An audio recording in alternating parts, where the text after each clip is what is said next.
from your style seems like a repetitive thing. What does Yeah. that mean to you?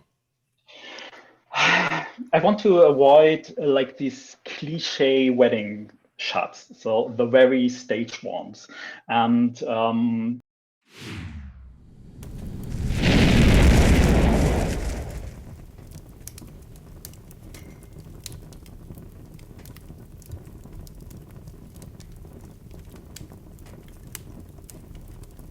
is it -7 seconds or how are we? No, it's literally just went over. That's perfect timing. That was perfect timing is what that was. Welcome, Fedi Friends, to episode 40 of Fireside Fedi.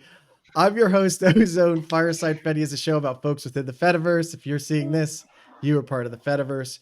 With me today is, first off, I'm terrible with foreign names, so I'm sure Chris is like everyone's used to that by now. Chris is German. Chris Zielecki. Maybe I got that Zielecki, right. yeah. That's Zielecki. Okay. actually a Polish surname. Oh, okay. Doesn't I matter. mean, Yeah. again, I'm American. As I tell everyone, I speak two languages, English and bad English. So Chris is a tech nerd, a privacy advocate, and certainly not least, an incredible photographer that focuses on elopement and landscapes, but is open to other things.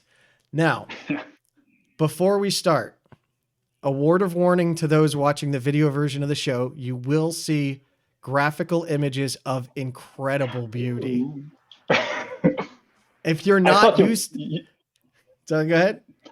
I thought you bring up like not suitable for work content that I also do. No, so we'll get into that in a second, but Yeah. it might be depending on who you are. But if you're not used to such beauty, please listen to the audio version instead. But on your own time, please go check out Chris's amazing, amazing photography. And for those on the audio version as well, go check out Chris's absolutely stunningly beautiful art. But before we get to that, welcome. And Chris, how would you like to be addressed? Chris is fine. He, him. Chris? That's Okay. that's okay. All right. Easy enough. I'm not forcing you to say my business name. So, yeah, no. Okay. So again, not German, American, terrible English. Chris's business name, and I'm going to try because Chris and I talked Yeah, about okay. it, but that's before we rescheduled the show. Sturmstucht. That Yeah, is not it. near. It's called Sturmsucht. Near. That was so not near at all, but thank It you. was okay. Thank you for the positive words. But Chris, now for the easy part, how did you get to where you're at today? Well, today that's we just talk about it because I'm in the middle of some kind of move from the very north of Germany to the very south, and I'm sitting here in the kitchen with 16 Mbit download and 2 Mbit upload. So it's a wonderful digital detox. Yeah, how do I got here? I think on the product side, I was an IT guy. I was a software developer in backend and front end, and then I was a project manager and team lead and product manager for a couple of years, and then I dropped out and became a full-time photographer and weddings specifically.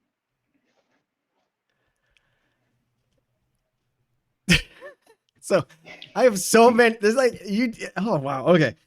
So you were in IT. So you have the IT background that a lot of us have on the Sure. Fediverse, right? It is very specific to a lot of folks that are very technologically advanced that like to be able to roll your own stuff, which is not surprising on the Fediverse. But you left IT to become a photographer. Now, Chris, I think one of those, I'm guessing, is a little bit more stable of a job than the other. So you left it because you either hated IT or you love photography, or more, or both. Um, Actually, I got kicked out. We had a layoff. Oh, shit. I'm So, sorry. um, Yeah, that's a fine. We had like 25% of the company had to leave, and I did photography before as a part-time job. I hope you can hear me constantly because I'm getting videos going off and on and off Oh and yeah, no, on yeah. because of good. The audio is totally fine. The video does freeze a Okay, little bit, perfect. but don't even worry about it. So I got kicked out with a bunch of friends, and we did kind of a sabbatical year because we said we don't want to get into a job straight away. So we made a list of things we always wanted to do, and there were a lot of things on it, like traveling to that place, seeing that movie, visiting that museum, baking this bread, doing this cake stuff, a lot of things. That sounds amazing. Yeah, yeah, it was wonderful, the best year of my life. And by the end of that year, um, we were. I had two friends, so and we were doing this, and they both got new jobs in IT, and I said, okay, if I ever want to try being self-employed as a photographer, now is a good time to try it. Yeah. And that was 8 years ago. And that's So when you since started then, your company? yeah. Yeah, well, the company itself started a couple of years before for the part-time Okay. stuff. Yeah. So I was already doing that, but beside my IT job as a creative alternative, whatever. So I just switched full-time to my company then. Okay. And say the name of your company again? Sturmsucht. Okay. That. Um and you told me that it meant something. It was storm struck or storm what was it? It basically means addicted to storm. Addicted to storms. But Chris, getting storms on a lovely day to take a photograph don't make sense, right? Surely you have to have a Oh, is that sunny day. for the best day of your life, you mean? Yeah, for the best day Yeah, of and your life. I use this name to not get people who define the best day of their life by a sunny sky. So I'm more into it. Life is challenging, and you can have a good time even if the sun is not shining. And especially in the north, there are a lot of people, the north coast, Atlantic, there are a lot of people who don't give a shit about the weather and go in the ocean and surf and stuff, no matter how bad the weather is. So I also use it to separate myself from the very wide and airy wedding photography that was in trend back then. So all these, yeah, imaginations of best day of your life and everything has to be perfect. And fun fact, that's not it. So no wedding day is perfect. Wedding day is very chaotic. And if you want to have a really good day, aim for the relaxed day of your life and not for the best day of your life. And it could be argued the most relaxed day, it probably is one of the best days, right? Like that's an Sure. excellent point. I love that. Yeah. Do you have like I don't know anything about art. I don't know anything about photography. I just know what I like and that I think is beautiful. Um, and I There's a guy with a lot of art behind him. well, that's I mean, I guess you could say my family is into art. I just Yeah. love that's all stuff for my family. Do you call this like is it a specific style or is it just Chris? Well, it's Chris, of course, but it's also more like a moody, darker style. Because I love these human being torn into nature, and you don't matter much as a human being on Earth in the nature, and I want to represent that in my photography, and I want to show that couples they are a team. They are a partnership. Didn't we have that? It's called partnership and not leadership. Oh no, that was a different that was a different No, thing. Yeah, no, doesn't matter. Doesn't matter. we I do just mixed now. it up. Yeah, because on weddings you have a lot of traditions where it's about who takes the lead in the marriage. We have things in Germany like which hand is on top of the cake knife when you cut the cake. So the one on, you know that, cutting the No, cake on a wedding day. You didn't I do that mean, on your wedding? well, yeah, I did that, but we didn't have to have one hand on top of the other or Yeah, anything. might be a very German thing. So everybody looks I whose might have hand is gotten on married top. wrong. I Or you don't know. can get married so wrong if you really stick to industry standards or wedding trends of the year or something like that. Yeah, yeah, This no. industry is really fucked up. Well, you're creating fairy tales, right? No, it's a fucking life that you're bringing together. Like, Yeah, I mean, I like to work with people who know where they are in life and who have made some work on themselves and know that it's not like a bad omen if there's a rain cloud on their wedding day or stuff like that, or it doesn't mean shit if your hand is on top of the knife when cutting the cake or stuff like that. well, And yeah. and interestingly enough, you and I talked about this before when we had our initial conversation. Like, you don't do like I had a standard wedding photographer, right? Like, it was like the groom lay across all the groomsmen and pose with silly, Yeah. stupid faces and stuff like this.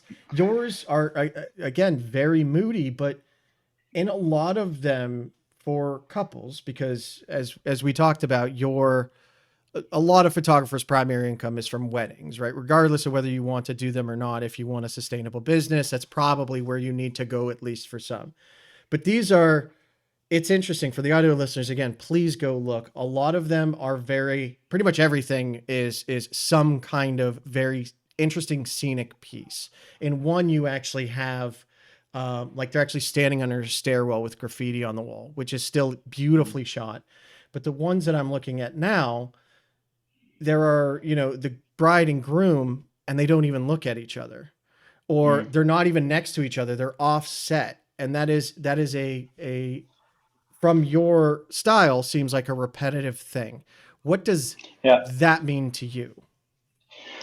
I want to avoid like these cliche wedding shots, so the very staged ones, and that's why I don't like. Well, I like to have them cuddled, and I like to have a connection with them, but I also don't mind if they're just standing side by side, not touching, and just basically enjoying the sun. So I have a lot of shots where people stand side by side and eyes closed, nose to the sun, and just breathe through. And for a couple on the wedding day, that's a very special moment. So because everything is so in hurry, and there's so much things going on, and if you take them out from this timetable for 30 minutes or an hour or something, and go to a different place and give them room to breathe through, they're very thankful for that, because it's also the first time they are on their own after they got married. Because Oh my God, on dude. the whole other day there are hundreds of people around them, and yeah, the mother-in-law is doing crazy shit or something like that. No, but So this is it. This is amazing because you could see that reflected. Like, there's the piece that I have up now. Gentleman's not wearing shoes, and they're both kind of like taking in deep breaths and just holding their face up to the sky. And that's gorgeous. And it just looks so peaceful and serene. And and you get that way by telling them just calm and breathe. it's basically that. I have a look at the environment, so what's a good backdrop, and most of all, where is good light. And I say to them, okay, you stand over there, and just close your eyes, point your nose towards the sun, and breathe. And then I'm taking shots around them and go further back and stuff like that.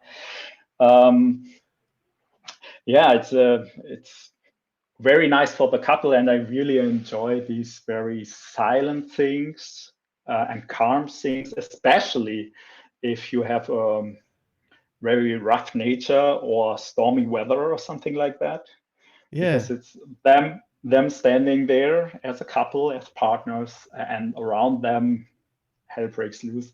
But Sometimes, not but every couple is into that, but sometimes on bad weathers, it's like that. but you and again, I love the deeper meaning of this is it's not going to be perfect, but it can still be beautiful.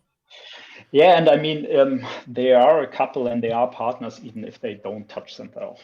It's not like they don't like each other. You don't have this feeling that they are not connected in these images.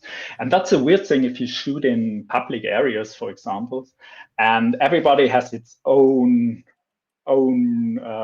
film on how a wedding should look like and what should be, and that the couple needs to smile on their wedding images and stuff like that. Yeah.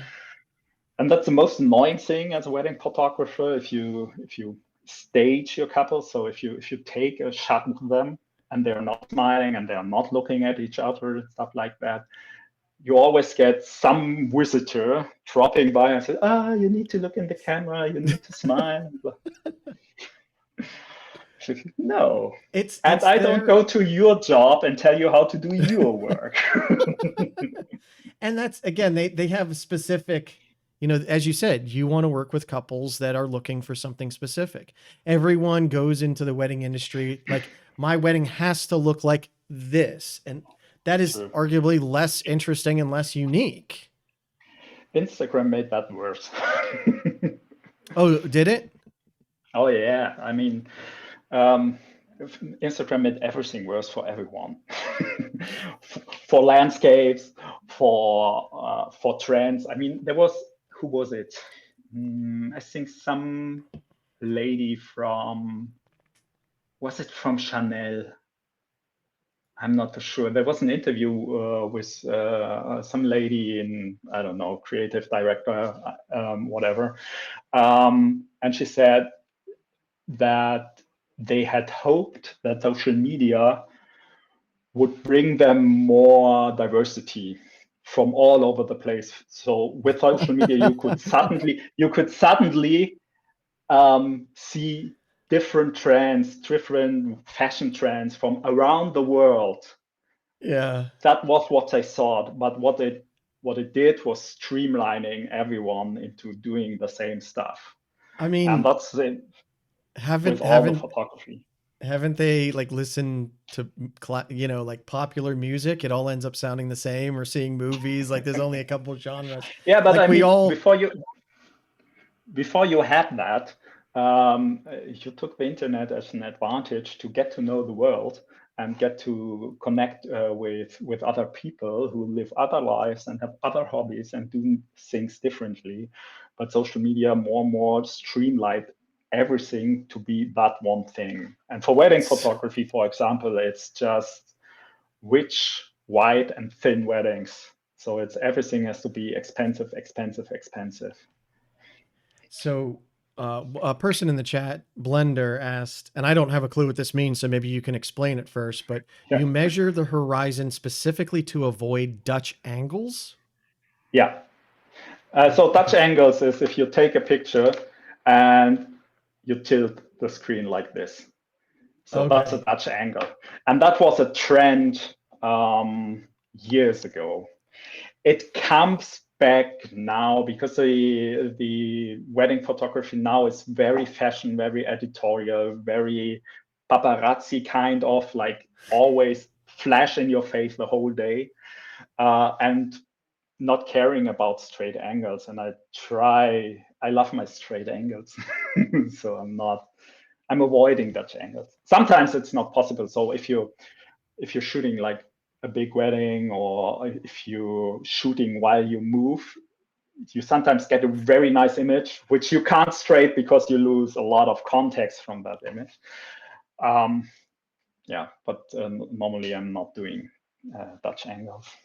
So Renardo asked, when's the Australian angle coming into style where you turn the camera upside down?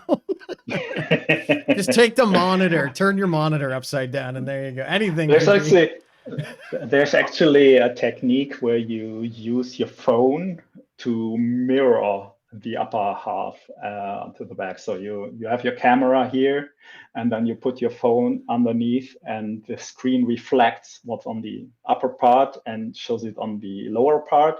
And on the images, you basically have a mirrored image of the couple. There's a lot of crazy, funky stuff you can do with cameras and additional gear.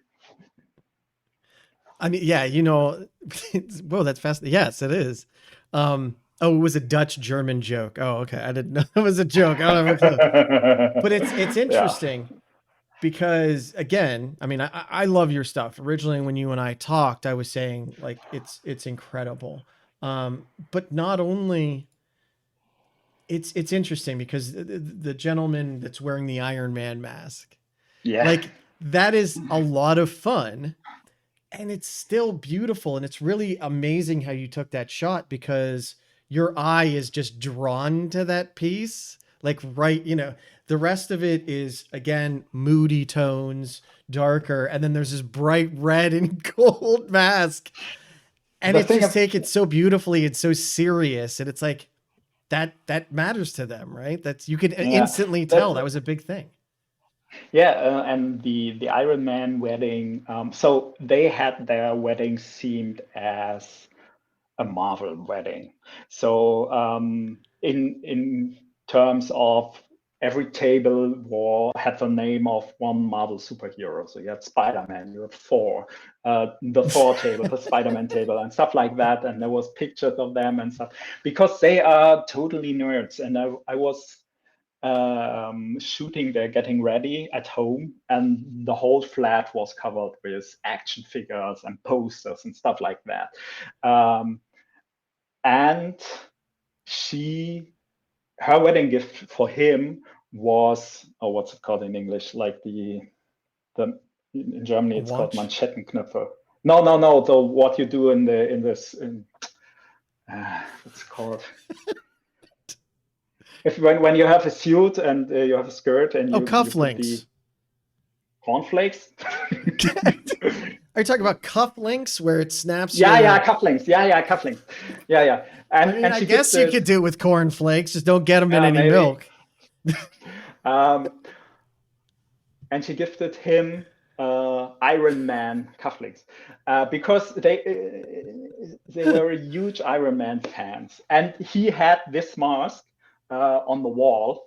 Yeah. And I looked at the mask and said, and I took the mask off the wall. I cleaned it and put it into my camera bag. And when we did the portrait session, we did regular portraits, and then I said, okay, I have a special thing. If you're up to that, I put that from your wall. And she was totally into it, and he as well. And so he put on the mask, and we did this shot with the mask, and they were so happy. So do you normally go to your client's house and steal their stuff? Steal stuff? It's not stealing, it's borrowed. No, I mean, in this case, in this case, it was fine because they were we had a very good connection. So that was not a problem. But I was looking for something that I can put into the images that makes it unique for them. And as she was gifting him the Iron Man cufflinks, so that was a good idea. Perfect. That was amazing. A good idea. You could tell like amazing genius people. And I'm not just saying genius people that are so genius, it's incredible. No, I'm saying people that are amazing and also geniuses, because this looks gorgeous. And you're just like, yeah, I thought it was kind of a good idea. That's not a good idea. That's brilliant. That is beauty. And for them, it's very personal as well. Yes. Yeah. That's, and the difference between a lot of what we're seeing now is like Instagram is, as you said, they've basically averaged everything out to make it profitable for people. Right. But the real ones that have human connection go that extra mile, think about how to bring them into that picture. Like that's such a good idea. I love that. That's Yeah. beautiful. And it's really terrible to see as a photographer. I mean, I was coming from landscape photography. That's where I started. Mm-hmm. So before I shot people or wedding, and with weddings, I just put people into my landscape photography, and it works out well. And especially for elopements, because a lot of these are eventual wedding style things where you go with a couple into the nature, into the coast or into the Alps, and shoot something unique for them. But with the wedding trend now, I mean, I go a lot on workshops and conferences. We do have wedding photography conferences, which is super weird, but we do have them. And when you hear about these trends, it's not nice to see that everything shifts to you have to be rich. You have to do rich stuff. There's only money when you shoot rich weddings. Everybody's doing that, and everybody wants to get featured in Vogue, and they want it so hard that they pay around 3,000 British pounds to get a Vogue badge, and then they are just on an advertising site on the Vogue. Dude, with my entire with wedding a didn't dozen. cost that much. Huh? My entire wedding didn't cost that much. Oh, that's a cheap wedding. Just Yeah, I know. And if you look at wedding photographers' work on Instagram, you mainly see the same style, and that's mainstream now. So I was never a guy who wants to be mainstream. I'm not well, interested in that. so and I have up your other Pixel Fed account because you have two, one Yeah. for the wedding stuff and one for stuff that like you've taken. It's interesting to me that you said when you do wedding photography, it's for them, right? And Mm. again, it seems very specific that you understand that it is for them, but it will be in your style, right? Because we talked about, you don't want someone that's going to expect you to just give them the standard wedding. Like that is not good for you. That is not good for them. You're not going to get what they want. That makes you look bad. But when you do landscape photography, then if the wedding photography is for them, is is this for you? Do you find shots that you love and you find interesting? Like that you have the third picture is a boathouse out on a water and like Mm. it's That's the so area where we're in right now. it's so ominous and haunting and beautiful that way. Like you look at that and it's lonely, and because it's so lonely out there and so old, it just has this sense of beauty that you normally don't see in any kind of these pictures. Yeah, I mean, I shoot things for me, of course. So landscape stuff is all for me. Also, the wedding stuff. I wouldn't say it's like 100% just for my couples. Of course, it's for my couples because they pay me to take these images, but they pay me because they want that style. And that style is how I Right. love to see connection and relationship and stuff. That's why I'm not doing the funky balloon staged something things, because that's not how I would live my relationship or show my love. That's not like that. I would do it more like in the way I shoot it, because I express myself through my art, even in wedding photography. And the landscape stuff, the good thing about landscape stuff is there's no time pressure. Sometimes it is because weather is changing or light goes Right. away or stuff like that. So that's true. But also you don't have the pressure of a timetable. So you can just explore things and find out what's good. So for that shot that you mentioned with the boathouse, that was very early, around 6 a.m. And we had fog over the lake. And so, yeah, we went there and said, okay, that would be an awesome shot to do that. And it is. And it's an awesome shot. And it would be an awesome shot as well if I have put a couple straight at the door Oh of the yeah, boathouse. yeah. So there's not a specific, this is landscape and this is wedding. I think every landscape stuff basically also works if I put a couple in there. And then it's a different thing, but it's framing Yes. wise and shooting wise, it's all the same. It's hard to separate those things as an artist. So Blender asks what gear you use. Thanks for asking, Blender. I'm I over a decade I was only shooting Nikon D850 and D750. And I now have a Nikon Z7 II. That's a mirrorless Nikon, whatever. But since 2 years, I mainly shoot on a medium format Fuji GFX 102. And it's all about the gear, right? That's what matters. Yeah, only the gears. Yeah. No, The it's one... not. No, we'll get to that. But again, one of the ones that we originally talked about was the woman in a wedding dress standing in front of the Diet city Dr. shot. Pepper. Yeah. Or sorry, the Dr. Pepper. I think it's Dr. Pepper. Yeah. It's Dr. Pepper, yeah. And we talked about that because it's such an odd choice to have that as a background, right? But because of that, the colors looks perfect. yeah. And it really, even though that there's all this other stuff going on in the background, it all the focus is straight on her. True. And so yeah. That's the thing I like in general about photography is the creative aspect you can have. I mean, you have to do a shot, the bride, and you have to do a portrait shot of the groom, or bride and bride, groom and groom, whatever. But you can be creative around that. And if you are shooting in a city, you don't have so much screen to shoot, and I really enjoy going around and looking for the ugly corners of a city, and then do my shot there, because it's not normal, and you can get some really good results out of it. So I'm teaching in my workshops. It's called the Ugly Neighborhood.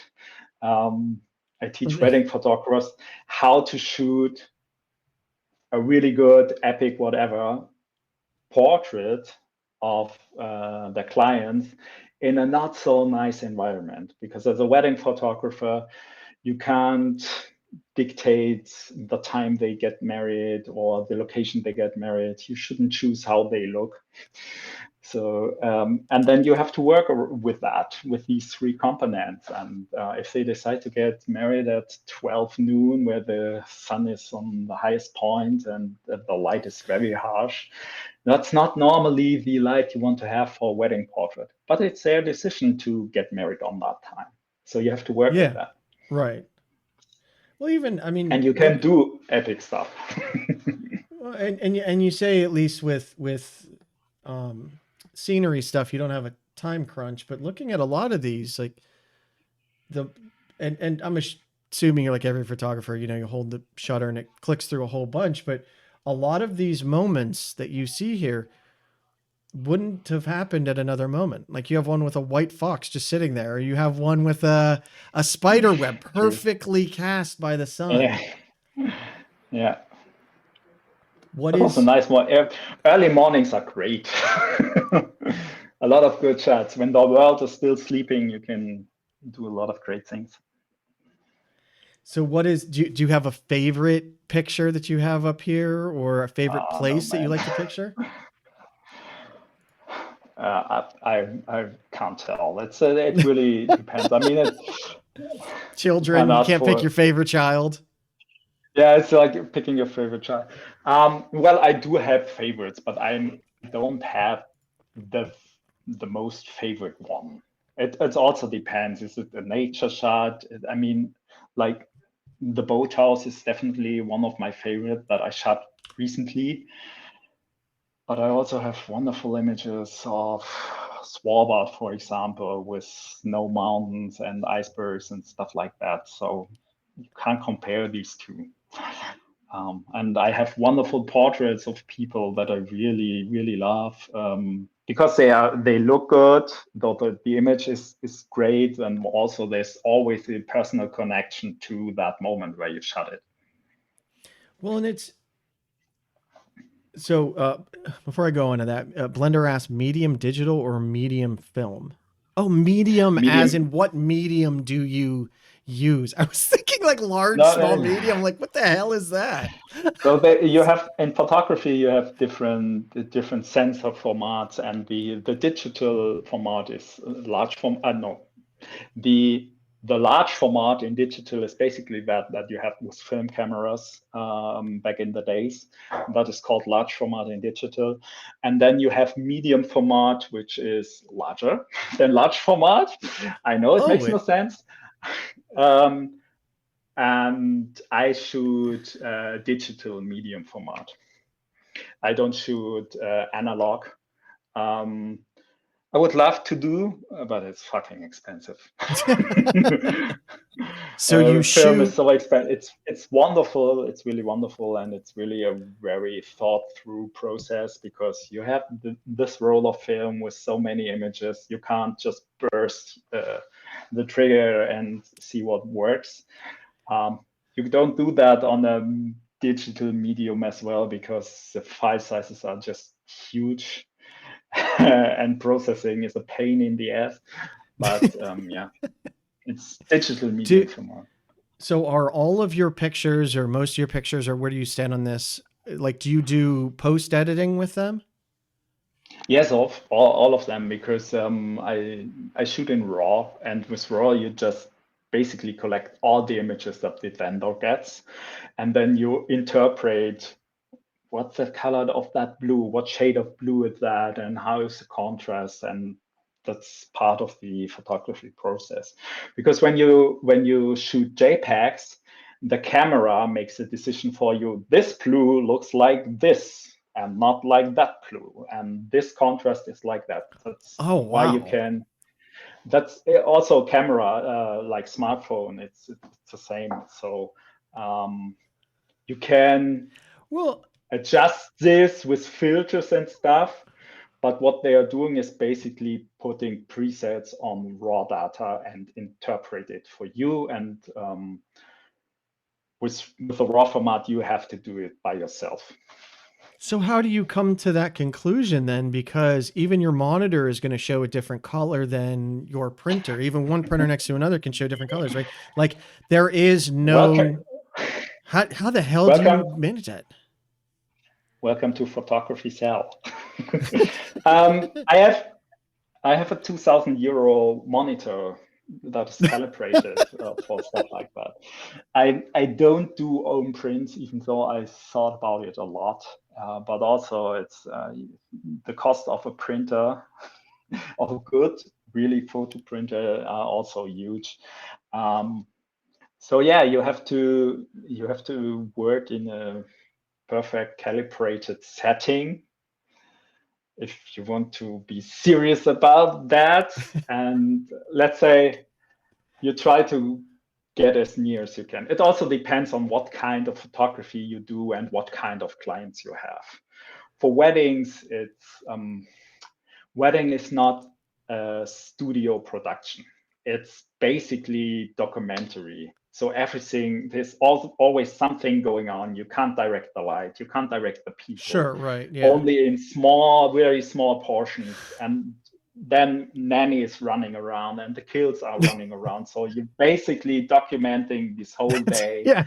And it's not a very staged studio process that you have with fashion, for example, where you have a whole team just looking that the light is correct. But the sunlight you get is the artificial sunlight you get is not interfering with the original sunlight that is not in the mood you want to have it and stuff like that. Sorry, I was laughing because I immediately, when you said grannies running around, looking at all Yeah. these very serene, moody shots, I could just imagine, like, you're such a chill guy too. Grandma runs in the shot. All of a sudden, Chris is there throwing his camera at her. Get out of my light! No, that's not like It that. seems like you have I'm to a, really go with the flow of what's going on, and you just kind of you cruise have along with to. it. Yeah, you have to That's go with the flow, and it's also fun. I mean, it's also different what kind of weddings you shoot, because with granny running around, that's normally the bigger weddings. It's not the elopements that I yeah, love to do, because right, a real elopement is just two people, maybe their best friends, so like micro wedding, it's called. right. Um, so it's very chill. It's also very pleasing for an introvert to just deal with a bunch of people and not just hundreds of them. But if you have a big wedding party, there's also always something going on that you can capture. It's also a lot of stress. So there was, Also for the couple. yes. Oh yeah, yeah. It's one of the most I mean, stressful days of your life, right? if you have a wedding with 100 wedding guests, you basically don't have the time to talk to anyone on that day, Yep, been there. to everyone on that day. Yep. So you will lose some because time flies by. And if you want to have it more intimate, I would definitely encourage you to think about eloping and just doing the stuff And hire you want to Chris. do. And hire me. uh, so originally when you and I talked, and I absolutely love this, is you mentioned that there was a woman that saw your pictures and she knew that you were going to be her wedding photographer, and she didn't even have, like, she wasn't even engaged yet, right? True. So what, how did that play out? Like, how did she find you and all that? Well, social media. That's so in my scene in wedding photography, photography in general, everything is centered around Instagram, and that's very hard and not easy to step out of that things, because of course I do get clients over there. I mean, not so much as others, because I really avoid Instagram. I'm like the plague. um, I'm not a fan. I mean, basically, I guess none of us here listening and watching is big tech social media. But as a photographer, I mean, it's hard to avoid Instagram. Um, because everybody assumes you have an Instagram. Everybody assumes you're out of business if you don't have an Instagram. I Um, I gotta I and gotta all the vendors in wedding photography or wedding industry, for example, like all the conferences, they use Instagram to promote their stuff and to well, also schedule things. For example, I'm end of next month. I'm in a wedding conference in Stockholm, and there's also always a sponsor event from a image gallery mhm. vendor, and this time they are doing a boat trip, but you can only apply if you share their Instagram story on your Instagram account, and then you're automatically on the list. And it's the first time where I think, you know what? Fuck you. I'm not doing that. I'm having a good lunch it probably on that time. it's interesting Dinner. though, because Dinner. I got a tattoo a couple months ago, and they were, you know, they're literally half my age, the woman that did my tattoo, and all the people that were currently in the tattoo parlor that were running it, like, you know, the boss wasn't there, whoever owned it, but like they're in their 20s, and you know, you're asking, how do you get the word out? Like, there's not a, I mean, I think phone books exist here, but I don't think anyone has a phone book anymore. It's like, oh yeah, Instagram. You have to do all of it through Instagram. If you're not on Instagram, you don't have any clientele. And I was just like, that's horrible. And these 20 something kids that grew up with this stuff hate it, right? Everyone Do hates you it, hate but you it? have to be Nice. there. Yeah, that's it. I mean, if when I speak with wedding photographers, for example, there are a lot of youngsters in there. A lot of wedding photographers came into the scene during the pandemic because they say, okay, I want to fulfill myself or get self-employed, or I would always love to do weddings. So now I'm setting myself up for that. And there are in the industry, and they're so young that they don't know a world without Instagram. I mean, how old is Instagram? 17 years, 20 years, something Yeah. around that.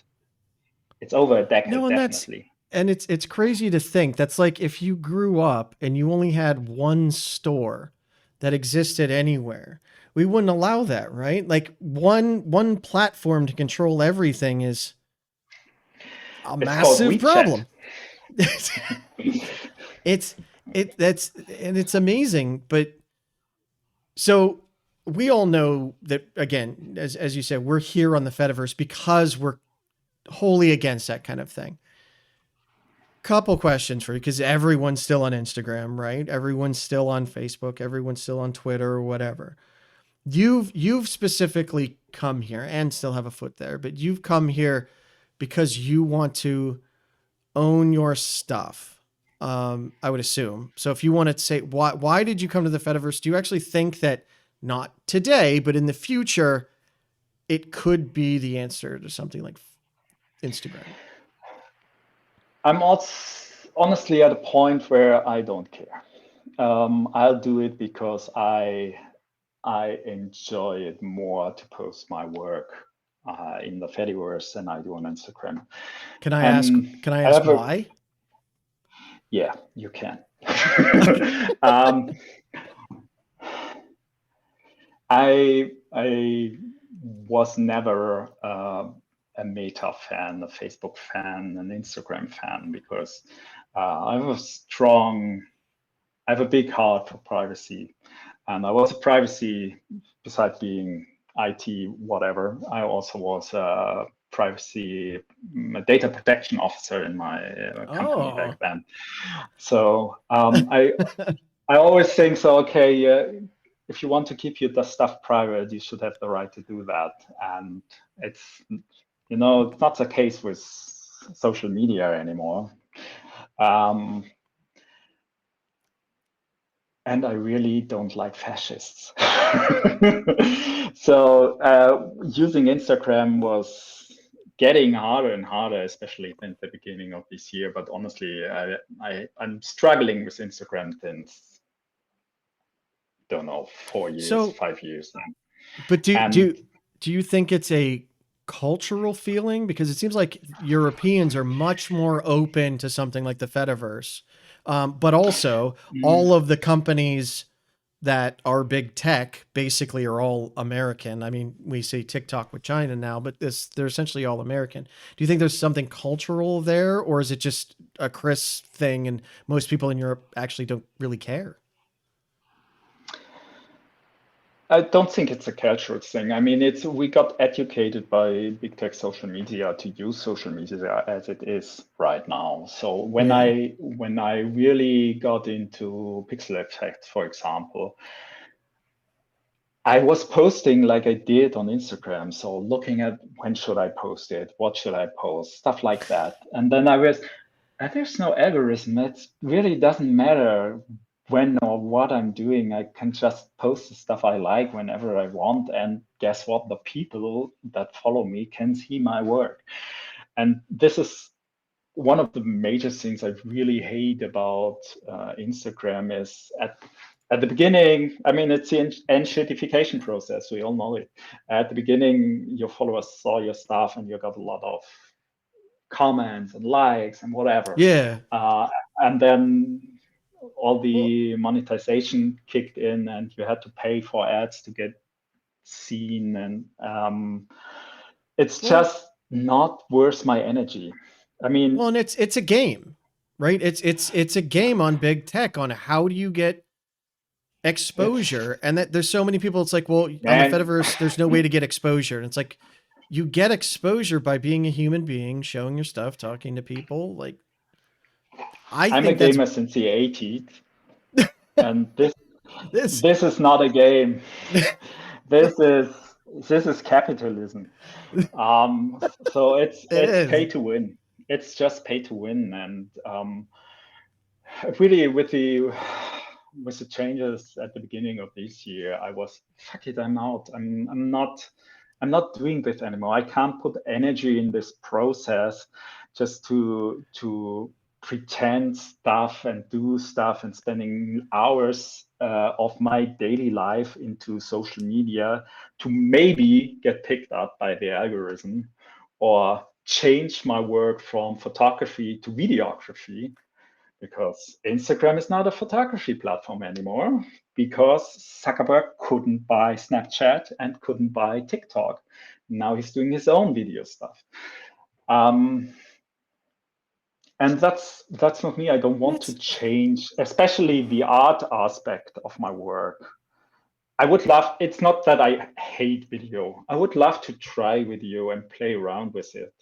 But I'm not a videographer, I'm a photographer. And Instagram is not the platform for me anymore because I can't reach the people that I could reach before. Together with all this enshittification process, nationalism, fascism, surveillance, advertising, all these shitty things. I say, what the fuck am I doing here, honestly? And I also came to the point where I really asked myself, do I get any clients out of Instagram? Well, and it's not even do you get any clients, but how much energy and time do you put in it for how much you get out of it? Yeah, true. And that was not paying off. Yeah. And then there's the thing, we spoke about the poll I did. I did a poll on Instagram and asked him, are you a wedding photographer? Though the people who followed me, are you a wedding photographer or not? And it was like 66% were wedding photographers or from the wedding industry, which basically means I'm posting for my friends and colleagues. Yeah. Which, why? I'm not trying. They're not paying my rent. Well, I want to. They might get married someday. And yeah, and sometimes I do have photographers for that, and of course you can find wonderful people even on Instagram, but it's a hard job. It's a really hard job, and I mean, I don't know how to reach those people.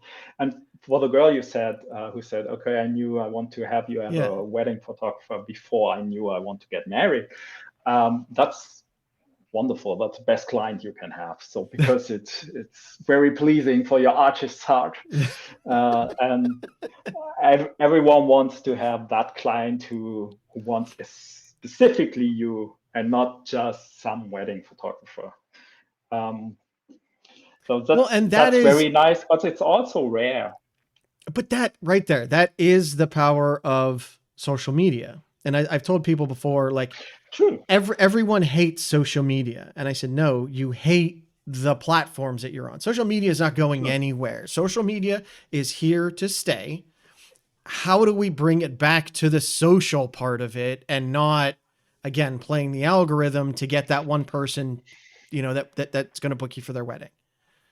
And that's the thing where I just said I didn't get anything out of Instagram. Mm-hmm. I also don't get any jobs out of the Fediverse right now, but I'm not doing it to promote myself. It's more back to social media 1.0, where it's about sharing my work and connecting with people. And I do have a bunch of people that I write to on a regular basis, and I made some wonderful connections on the Fediverse. Those people are married, are not married, but maybe it's more an investment in the future. It's more like building up one-to-one relationships, and then you have the normal, hey, I know a guy who does this thing, and maybe you check out him. Well, it's interesting. It's fighting an algorithm. It's an interesting evolution, because for those of us old enough, when the internet started, we all made web pages because it was stupid and fun, and you can show off things and you can connect with people. And then it became corporatized, and now you literally have people, well, if I can't make money on that platform, it's not worth my time. And that's fine.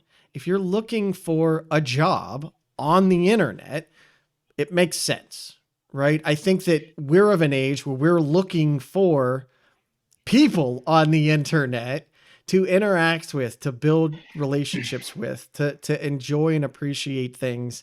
And maybe someday we'll get to the point where you can make money on it, but we don't have this expectation that I should be able to put my video or my music or my picture up somewhere and make money from it. There are two things. I had a wedding. It's not a wedding. It was an anniversary, I think 40th wedding day in Denmark 2 weeks ago. And it was an older couple from Eastern Germany, and they sent me their website. And he said, oh, I have a website as well, and send it to me. And it was from 2010. So it was table layout, some broken GIFs, some broken links, but just, hey, this is our family. We are the, I don't know, Smiths, whatever. Yeah. This is what we're doing, and this is what my wife is doing, and we have a child who has some who's disabled in some way, and this is how we deal with it and what we use. And really, it's just like, hey, this is us on the internet, and here are the tips on how we deal with specific things about our lives. And we're just proud to show you, this is our house, this is our garden, and stuff like that. Very a simpler time. Simple, but honestly, I still have this tab open of this website, because I think that's how internet should look again. Yes, it's like, really, this is my presence on the internet. This is stuff I love. This is stuff I do. If you like that, get in contact. Basically that. And that's also a thing that I really enjoy about the Fediverse, because it feels like that. It feels like the good old times. And for me personally, Fediverse, this whole Fediverse journey is much more than just posting on Mastodon or PixelFed. It's also about getting back into blogging, getting back into reading actually longer articles again. Just really like, not just headline and just my attention span is 2 seconds, TikTok style. So just really spending time on long articles and getting all the information, looking at other people's pages and their passions and what they're doing. Also getting out of these attention and engagement society on social media that you have on, I mean, if you really take a step back and look at big tech social media, everybody tries to promote that they are the most whatever people in the world, that they are doing the best, getting the most money, are the most beautiful people, whatever. It's just like, look at me, look at me, look at me, look at me, look at yes. me. Yeah. Wow, that's so stressful. And that's something you don't have in the Fediverse. And it's also about, I started to blog again. I'm way behind my schedule, of course. But just writing about the things that I enjoy, and also linking to other people that are my colleagues, but also my, not enemy, what's it called? Competitors. Oh, not enemies. Competitors. Enemy. No, I mean, enemy. Yes, you're stealing money from me. They're stealing money from me. Yeah? But getting out of this mindset that if Yeah. a visitor is not spending their attention on me, it's a bad thing. So I don't want to lead them out of my website or my blog or my post or whatever and linking another dude who's doing great photography or girl or whatever. And just getting rid of all these trained behavior and really saying, look, this is the stuff I do. Here's another guy who does also great stuff. Yeah. And just linking and say, enjoy that. And Well, and really it's this whole community aspect of it. and you don't want to have to. I've never understood people hooking their entire job up to a platform they don't control. We've heard it millions of times. People on Facebook have a successful business, and then tomorrow Facebook changes the algorithm. They've gone one further though. They haven't just changed the algorithm.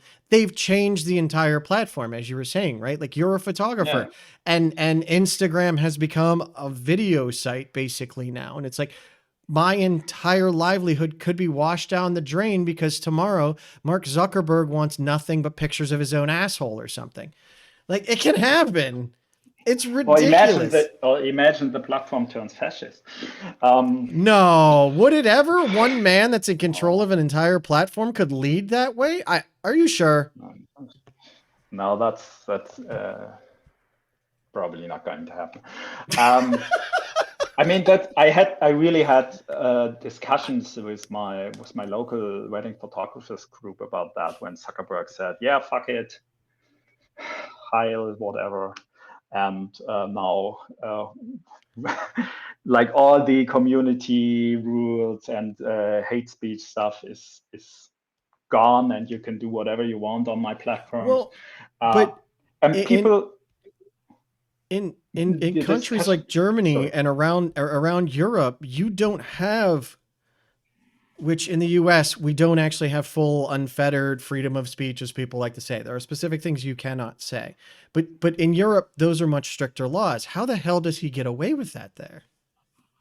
He can't, right? You know, that's the thing. I mean, this platform is so huge that you can't shut him off. And if you would shut him off, it's censorship. And that's freedom of speech. But we do, I mean, this whole freedom of speech thing is a very American thing, because you can do whatever you want, but not if you are too woke, then you can't do it anymore, but that's a different case. Which they can't even define what that is. Yeah, I always love that one. They use freedom of speech to just shut down everything that's against their will. Yeah. And we have laws in Germany and in Europe that against hate speech, and it's not against telling what you want, but it's against harming people, threatening in that process. It's threatening, yeah, of course. And it's, I mean, if you would ask me, I had no problems if the EU decides, okay, we shut down Instagram or X or whatever. But of course, it's not that easy. And is it a good process? I don't know. But also, it's very, I mean, it's sneaky. This whole things you can do if you own a platform with billions of people, and can send specific content to specific people. I mean, especially when election discussion. Yeah, especially when the people that control the platforms literally have more money than your entire country. Yeah, like that's possible.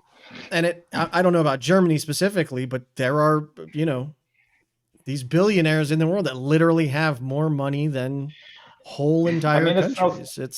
It's no secret that Musk promoted our very fascist right-wing party here in Germany, that people should elect them in the last election, and that there's pushing posts to German users that promote misinformation and stuff like that around this topic. And even that, I saw it on Instagram.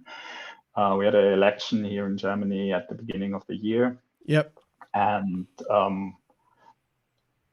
I saw a bunch of posts where just AI generated normalization of fascism, and in very sneaky and different ways. So just to get it more and more natural and having it more and more normal to the people, that It's fascism insanity. is okay. It's a weird time, man. We're living in the worst timeline ever that could exist in this universe. It's But I feel like that's the thing about we need to the do a Fediverse, segment where because we just meditate now and be like, it's gonna be okay. yeah, I mean, we can dig deeper into that, but it's a depressing topic. So let's talk about the Fediverse. And what I really enjoy about the Fediverse is the community aspect of that. Like, of course, from a technical side, but also from a personal side, like really getting one-to-one connections to people and share thoughts and ask for help and stuff like that. And Actual humans. actually humans, yeah. And I Yeah. made great connections on the Fediverse already with a bunch of people, and also with other photographers, to have really discussions and like sharing thoughts on specific topics and things like that, which is really wonderful, and also strengthens on the other side, of course, democratic processes, for example. And it's not like you are wrong, it's against freedom of speech, blah blah blah, and it's more like an open dialogue. Of course, you can have that on the Fediverse too, don't get me wrong. Well, and We if all know anything, I mean, anything you people want like that. you want an actual full freedom of speech platform. It's not Facebook. It's not X. There are things that even they won't allow you to say, and apparently it has to do with empathy and compassion.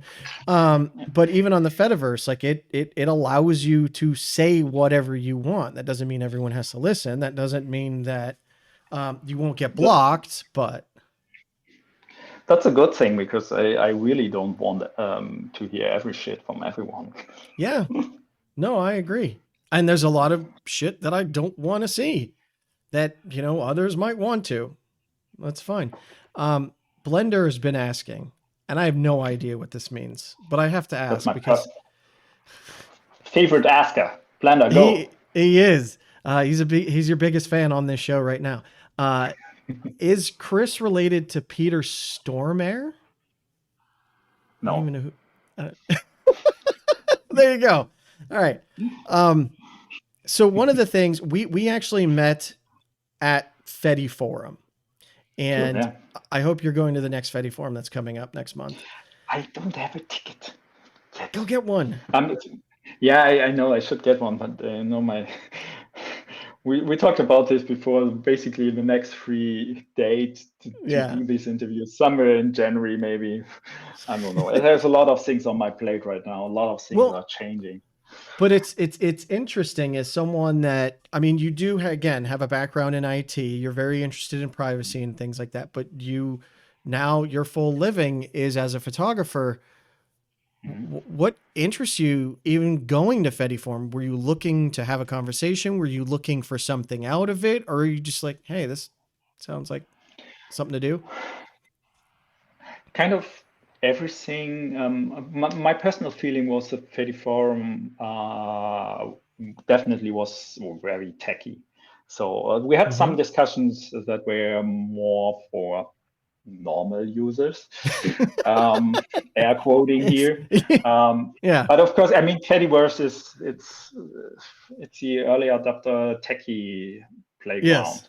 Yes. Still, and of course, we have other people there, but Fedi Forum was a lot about, okay, how should we address this problem in the Fediverse? And it's a technical problem, and it's about identity, and it's about moderation, and it's about whatever. As someone that considers themselves very technical, I look like an idiot. Yeah. A lot of these conversations are so, okay, yeah, maybe I can contribute to that, but I definitely can't interact and add something technical to the conversation. I can only give you my outside thoughts, as a former techie on that, more from a user perspective. But I'm really happy that the Fediverse exists, because if it wouldn't, I would have basically dropped every social media right now. Probably not Tumblr, because I still love my Tumblr, but I do love my Tumblr because it really feels like 2010. There hasn't much changed on Tumblr, and it's funny you say that. I don't think I've been on Tumblr since 2010. So yeah, it what's to hasn't say? changed much, honestly. Which is not a bad thing. When you No, get it's in good, your and car people every day, the steering wheel doesn't all of a sudden move into the trunk.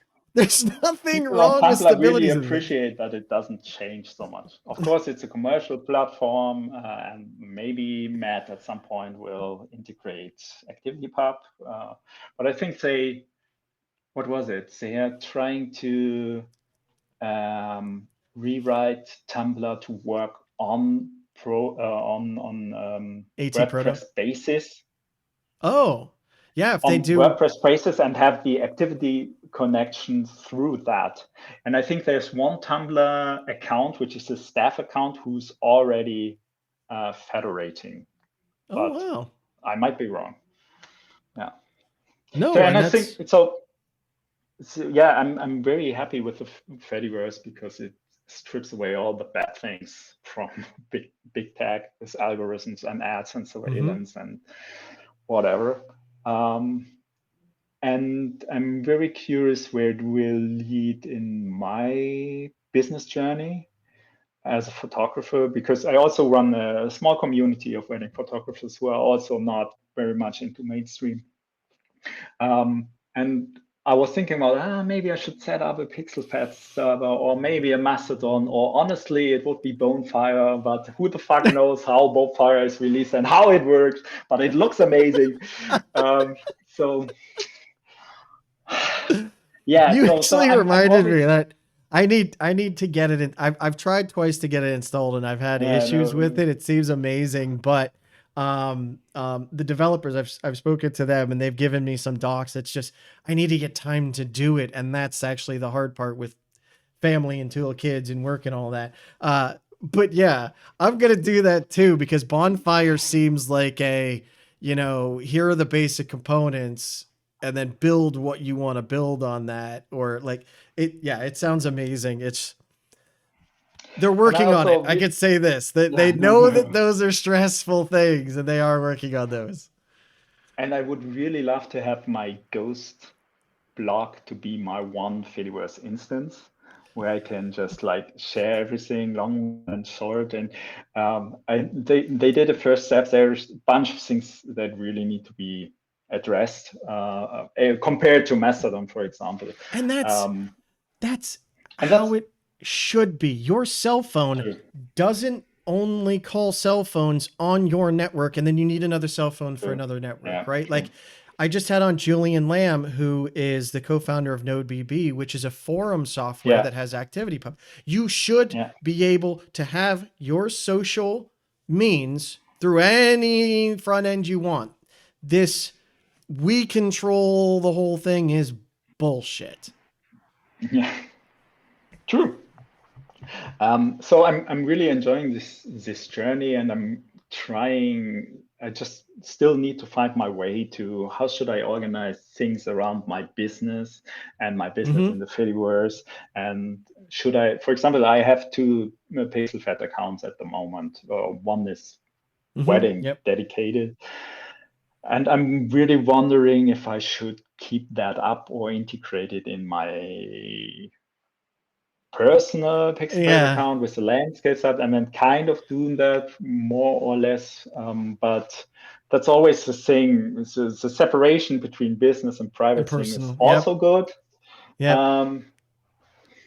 But I'm there with you. Me as a person, I'm still one. So I'm doing all these things. And I had not a poll, but I asked in a caption on a PixelFed post, if I should keep both or one, and the majority said just use boss because we're here because we love your images and we want to see your images, and we don't want to connect to another image account to see other images of you. So it's I came in from the Instagram, okay, business account here and private account there and blah, blah, blah.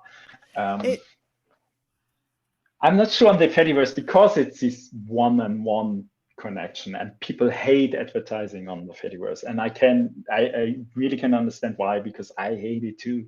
And sometimes there are Mastodon accounts or PixelFed accounts popping up who are doing the big tech social media, this is what you have to do style postings, and they got 0 likes and are gone within days because nobody enjoys them. That's the thing is you could argue this is advertising. You know, me talking to you, showing off your pictures, you even having your pictures out there are a form of advertising. What we don't like, at least this is my understanding, we don't have a problem supporting Chris. We have a problem with the intrusive, invasive ads that are constantly in our face, popping up everywhere. And these companies, look at my images. Right? And these companies are still in that mindset. So they come essentially, they come to a different country where no one speaks English, and they expect to speak English, and they get lambasted for it. Like, that doesn't fly here. And I said this in the last Fedi forum, we're going to have advertisements. If the Fediverse is going to take off, there are going to be advertisements, but they're not going to look like what we expect them to look like. They are not going to look like the Google page that has a promoted link. They're not going to look like when you go to a news website, it's like a paragraph, an ad, a paragraph, an ad. It's going to look different. And I'm hoping at least we can find a way to make it more human. I don't have a problem when I say, I'm really thirsty, and, has anyone tried the new Coke or something? And someone's like, oh, here's the new Coke. And like, I don't want a bot. I want a person.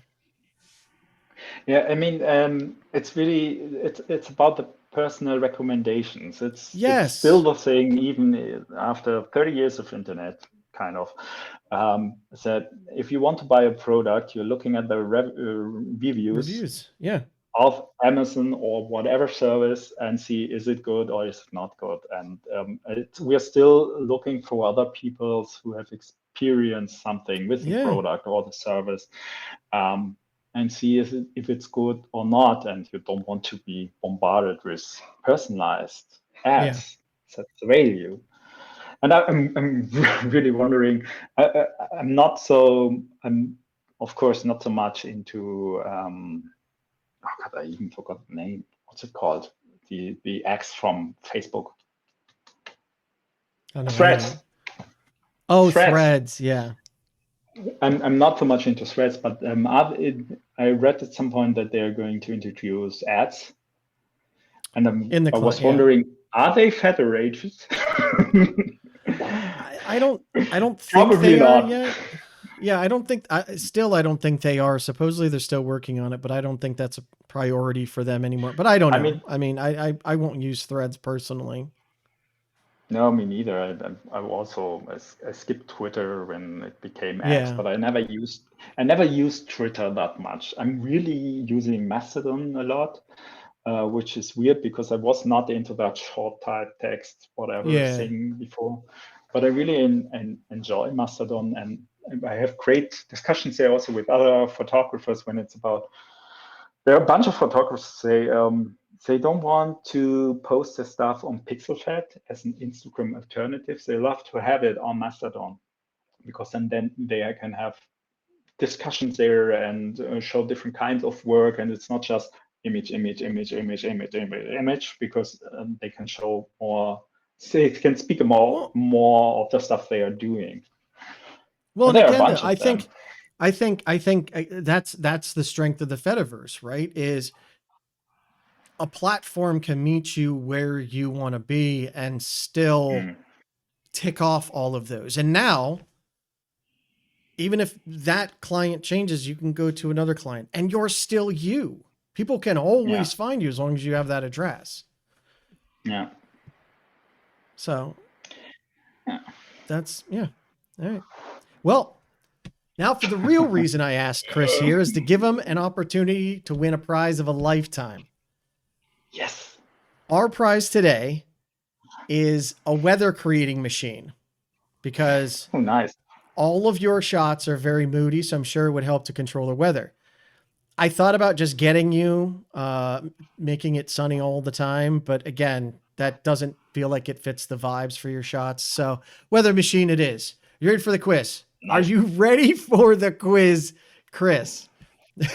Yes, I am. Favorite movie and why is it Spaceballs? A classic. I rewatched, or no, honestly, I tried to rewatch Spaceballs a couple of months ago and I couldn't feel it. It was my favorite movie. Yeah, I know, no. It was my favorite movie when I was a teenage boy. But I rewatched it still and am, it's yeah. not my humor anymore. My Spaceballs movie right now is Galaxy Quest. I really love Oh, Galaxy that's a Quest. good one. Yeah. That's my current Spaceball movie. Galaxy Quest. That's My favorite movie. Yeah, Galaxy Quest is great. It's a wonderful movie. I don't know how many times I've seen it before. what's My favorite movie is an impossible question to ask, honestly, because it's like photography. It depends on the mood and the genre, and are we talking about thriller or fantasy or science fiction or whatever. But what a really great movie is, and you probably haven't seen it, it's a Bollywood movie called RRR. So letter RRR. And it's an, I think, 3-hour epic historian bromance movie where they sing and dance and have fights and some really really epic fights with I'm gonna tigers in watch super this. slow-mo. It's, you should watch it. It's, don't watch it with your children because some Oh no. scenes are really hard. You shouldn't do that. And but it's the best bromance movie I've ever seen. I'll have to Because watch you that. have Yeah. it takes place in this whole colonial British Empire in India thing, and you have this man who tries to protect his village, this rural village, and then you have the other man who's part of the British army, but because of his Indian heritage, he's not very in a high position. So he has to fight his way up, and he tries to. Dance? Do they dance fight? They do a dance fight, I've yeah. seen, okay. I have some friends that are Indian and I went over their house and they're constantly playing It's music so good. videos and it It's came on so one good. time and I'm like, what is this? And they And the explained to thing, me that basically all Indian movies, Bollywood, they all have singing and dancing and it's about imperialism and all of this. And I'm like, and this looks interesting. I need even to see that. if you're not into that, you should watch this movie because it's just, there's so many things going on, and it's basically the British Empire Yeah. played by an Indian guy, and the Indian rural side small village played by an Indian guy, and they actually try to fight each other, but they don't know that his friend is the opposing part. And Okay. so at some point they get friends, and then they are really dancing together and having a lot of romance, and so good. And then there's also love scene and everything, Of and, course. Yeah. wonderful. I need to Yeah, watch that, but yeah. What's yeah, that? It's mind Galaxy blowing, and Quest. it's Galaxy yeah. Quest. When Galaxy Quest came out, like I'm a Star Trek kid and I love Star Trek and I saw it because Oh, I have we a good hadn't had question for you. okay, but like when you saw it, it is so good nailing that feeling. But the cast is amazing as well. They have Tim Allen, Sigourney Weaver, Alan Rickman, Tony Shalhoub, Sam Rockwell's in it. Like, and they're all phenomenal. But one of the stories that I loved hearing about is apparently during the filming of that, at one point, Tim Allen like paused shooting and said he needed him and walked away. And the director asked Alan Rickman what happened, and Alan Rickman, and don't quote me on this, but like it's hilarious to hear. Is Alan Rickman says something like, I think he finally figured out what acting was, or I think he finally acted his first life, but he actually felt it, and he had to walk away. And I love that. It's a Yeah, wonderful that's a movie. fantastic movie. Are you more into Star Wars or Star Trek? Star Trek easily. Yeah, Oh yeah. it's very nice because I mean, okay, I asked this question again. Imagine it's 2000. Imagine it's 2000. Are you Okay. more into Star Trek or Star Wars? Yeah. That's a good question. They were about even then, and it's gone drastically different. Yeah. And Good point. I read it somewhere. It was a very perfect question because I was growing up with both, like you. I mean, we're Yep. kind of the Yep. same age, Yep. so I really enjoyed the classical Star Wars movies. And I've seen Hmm. as a small kid, I've seen this sixth episode in cinema with my dad. When was it? 83? 1983. Yeah, 83, I think. kind Yeah. of, and was just mind blown. So Star Wars all the way. And I also watched like all the next generation Star Trek, Deep Space Nine, whatever, everything, Yeah. like every day. Um, but I always thought, I like Star Wars more because it's more stylish. The costumes are still like on point for that. I mean, I, if you're watching the original Star Trek movies from that time and you are watching the Star Wars movie, it's like completely other oh league. yeah. No, the It's first Star Trek the motion picture. I literally was having this conversation with my son last night. Um, because he was talking about the Voyager satellite, yeah. and he knows I'm into Star Trek and I still watch the original series. And then once I get through it, I'll watch TNG and all that. But um, But it is horrible. Like, it's beautifully shot. It is so damn boring. oh, the first one is so, and you have this 40 minutes flyby scene around where It's basically all incredible. the budget went into Yeah. it's anyway. So I was always Star Wars, and then Yeah. okay, the new movies and the new series and whatever Disney did with that, excluding Oh, Andor. I, um I haven't seen it. Terrible. Andor is wonderful. It's really great, but the series was designed to be 2 seasons, so everything is on point. So it ends on Okay. point and everything. Um, but the question I want to ask you is: imagine it's night and you're on the street and there's two strangers. Okay. Would you trust the one more with the Star Trek T-shirt or the one more with the Star Wars T-shirt? Star Trek, Definitely. And it's right? even Yeah. if you're a hardcore Star Wars fan, you would say, I would trust the Star Trek guy more than the Star Wars guy. Yeah. Yeah. It's so Easily. weird. No, Yeah. I could tell you exactly when that shifted. Like, I was hardcore into Star Wars. I still love Star Trek at the time, but I read the comic books, I read the novels, like I knew, tons of back history Nice. and stuff. And when Disney bought Star Wars and said, "Yeah, all of that is now out the window." It's what did they called it, like fable history or something like that. I was like, Yeah, yeah. I'm done. And I've watched some of the stuff and I'm like, this absolutely is not the Star Wars that I grew up with. It's fine. It's just not for me. But the thing that I always tell people why I pick one over the other, even outside of that, is Star Trek is us. As Mm. much shit as we are currently going through, if you like Star Trek, just imagine that. That is us. We have survived destroying each other. We have survived climate change. We have built on what we have, and we're bringing the galaxy together. Yes, I know it is fake, but it is so hopeful, and that's why I choose Star Trek over Star Wars any It's a day. federation.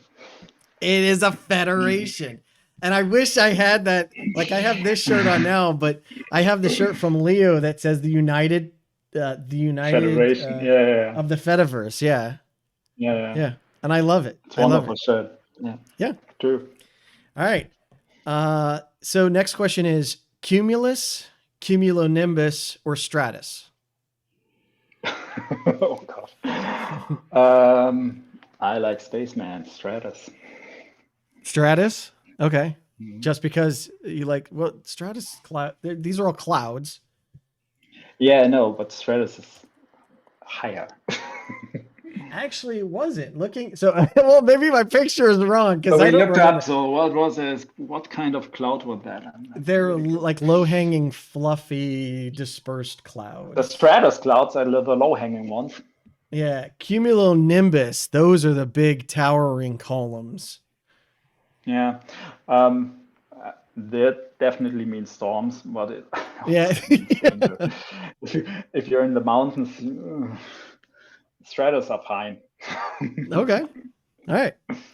Next question. At the photographer, you actually want to have an overcast sky because light is very soft and it doesn't matter in which direction you point Oh, okay. your clients, models, whatever, because the light is always very soft. But yeah. Yeah, and a lot of your pictures. I mean, you go for moody pictures, but Yeah, I love it. it's so good. All right, next question. And now you're in Germany, but it sounds like you're actually Polish because your last name's Polish. Are you German or My Polish? I'm half Austrian, half German, and Okay. the surname is Polish because at some point, Poland has a very hard history of being a nation, and at some point, Poland was part of the Hungarian Austrian Empire, and that's basically the time where this name comes into Austria and then Okay. comes to me. All right. Well, I never know what to ask these questions, so I'm always looking up weird things. And I know you're German, so beer, Yeah. Black Forest cake, or schnitzel? Okay, first of all, I don't drink beer. Okay. Second of all, I'm a hardcore vegetarian and I knew that you were going to say most of the that. time vegan. So none of these? And Black Forest cake is very heavy. I would, from V3, I would choose the cake because always cake. But yeah. See, it's interesting because as I was writing this, I'm like, what if he doesn't drink? It's like, that's okay. I have two other options. And then I'm like, well, what if he's vegetarian and doesn't eat schnitzel? And I'm like, no, every German eats schnitzel, right? And I'm like, well, there's a cake. I did. I mean, you can have vegan schnitzel as well, but it's okay. Can you? It's okay. I mean, yeah. When I wasn't vegetarian, we also visited our grandma a lot. Well, it doesn't connect with me not being a vegetarian, but back in the days when I was a kid, my grandma was from Vienna, and they have a very rich history of schnitzel making, the Vienna schnitzel. So there was a lot of schnitzel in my life. All right. Good answer. I love this. All right. Yeah. Next question is, what does an alternate universe Chris do? Yeah. Oh, it could be so much. I mean, Marvel fucked it up with multidimensional universes. Right? Yeah. It could be everything. And they do it in such a boring way. Yeah. We have no ideas. Put in another universe. Right. We need to kickstart Spider-Man again. Oh, it's another universe. The Spider-Man topic is very sensitive because I think it still belongs to Sony. I'm not sure. Yeah. The alternative, there are a lot of alternatives through my current life.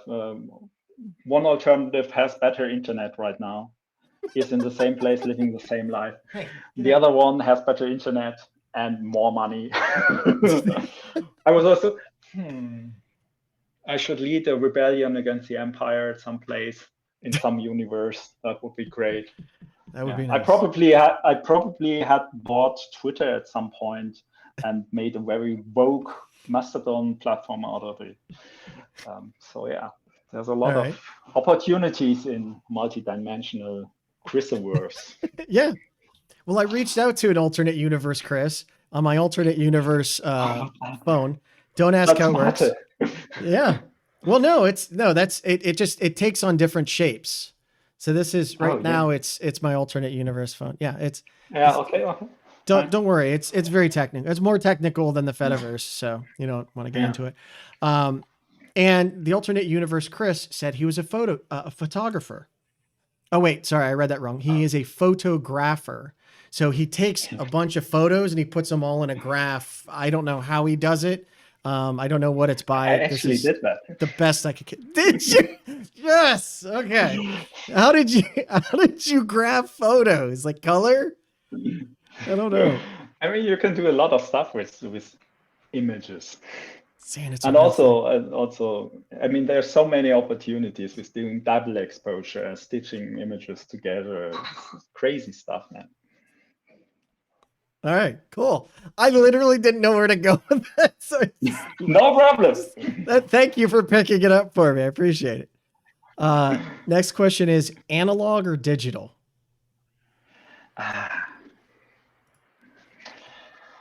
I do enjoy digital because of the easiness and being less cost intensive.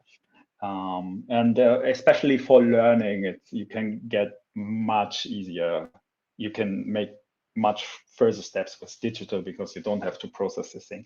Sure. The thing about analog is it's a specific look, and it's also about forcing you to slow down and to specifically take an image and not just burst shot through.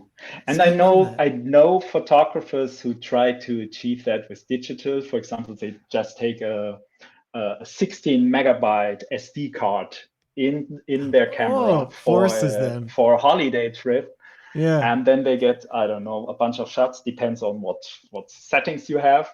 And if the card is full, they actually have to delete one if they want to take a new one. That's a very interesting process. That's I yeah. never did that because no, I definitely want that Want epic shot everything. that I have. But yeah, it slows you down, and the same is a bit with medium format because it's not a very fast camera, so you have to slow down. Slowing down is No, but a very good tip.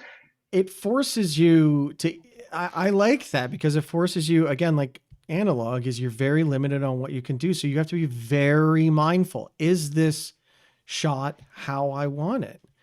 And nothing No, is that's stopping you from doing the same in digital, but you right. have the opportunity to be much faster with it and much Mm-hmm. more random, trying things out. Okay, if I take the subject here and slightly put it there and stuff like that.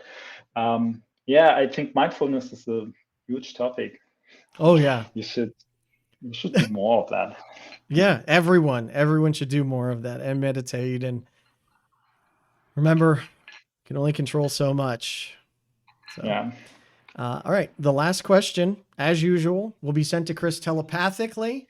Okay. I'll send the message. Open up your sensors. Take your time. Think through it. It's going to be a very difficult and complex message. And then when you Okay. have the answer, let me know. All right. You ready for the message? Mm-hmm. Here it comes. Okay. It might have seemed like I sent it really fast, but it's telepathic. So it's a big question. Yeah, I actually got two, and for the first one, tell your mom I'm really flattered, but for these kind of matches, she should use Signal or Matrix. So All right. that's nothing Really? that has to do here. And for the second one, it's Stroopwafel. I really enjoy Stroopwafel as well. Who doesn't It's enjoy wonderful. stroopwafel? Ah, it's so good. I haven't eaten some for. Delicious. I mean, even here in Germany, you can get them, and they are really delicious. I mean, I've never had like an official one. I've only had Americanized ones, but they're Yeah. still so wonderful. Just that light, soft, the little bit of chewy and not overly sweet. Yeah. Who doesn't love it? If you don't love a stroopwafel, then come talk to me and tell me why, because won't agree with you, but at least you have a right to your opinion. All right. Congratulations. You got every Thank you. answer, either correct or incorrect. Good job. Unfortunately, when we went to test the weather machine, it started, but it didn't do anything. And then I looked up the manual and it said if there's already weather outside, it's not going to do anything else. So there's always weather in the world somewhere. So unless you could take it, out into space or something, unfortunately, it's not going to work for you. I apologize. There's space weather as well. There actually is space weather. So you have to take it to another dimension to get it to work. So the weather is damaged. How does that look? But Chris, thank you so much for joining me. It's been an absolute blast talking to you. For anyone interested in Chris's pictures and things, I'll obviously link it in the video below. Chris, please keep doing the amazing stuff that you're doing. Keep spreading the good word. Keep taking those gorgeous, gorgeous pictures. They're absolutely amazing. Thank you. I will. And good. And thanks for your work. I really enjoy your episodes. I'm always sitting here and waiting for the next and putting on my phone and in my headphones and then working on stuff. It's really nice. Thank you. Thank you. Yeah, I always feel weird when I hear people say that, but I appreciate it. Thank you. I do it because I enjoy it. It's nice that other people are enjoying it as well. Yeah, that's what it's about. I do photography, so enjoy it. Yeah. So thank you so much. And everyone across the Fediverse, thank you all so much for all that you do. You all matter. You're all wonderful people. Even if you're not putting pictures up, even if you're not, doing a show, just being human and interacting is what makes this valuable. You are interesting. You have a unique and interesting story to tell. This platform, the Fediverse, is about you. It's about reaching out and talking to people. Whether that's good, whether that's bad, however you want to do it, as long as it's respectful and not harmful. Let's always keep those things in mind. My dog's going to knock my light over. But if you enjoyed a video, like it, subscribe to it, not because there's an algorithm, but that's how the videos get shared out and about. And that's how they propagate to the system. Use hashtags. Yeah. And as I've said before, running nonprofit organization, btfree.org. I'm still working on getting it set up, but we have a donation link if you want to donate. If not, that's okay too. I just enjoy doing this. And again, Chris, this has been a blast. Thank you so much for talking with me. I had a great time. But have a great day. Thank you. Yeah, we'll catch you guys next time. And yeah, definitely have a wonderful day. Bye. Bye.